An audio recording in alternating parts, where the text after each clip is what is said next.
I'm with Las Vegas Metropolitan Police Department with the Search and Rescue section. I'm the sergeant over the Search and Rescue guys. Sorry about that. And we're just out here for the Safety Day Fair, just checking it out, helping, showing all the kids the trucks and the helicopter, and trying to explain what we do and how we help out in the community. How do they How do they react to your equipment? They love it. They love it. They like the litter here, and then the SWAT vest and the helmet. They think that's cool. My favorite thing was going in the helicopter and going in the police car and fire. What's your favorite thing? When I went in the helicopter, everything actually. Oh, everything. Real good. And everything, it's just a good thing to bring your family out to and enjoy the day. Well, good. Well, hopefully we'll bring more to you. Where's the entrance? What do you think?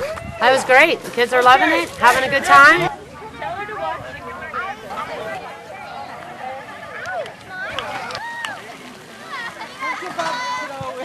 Slide, slide.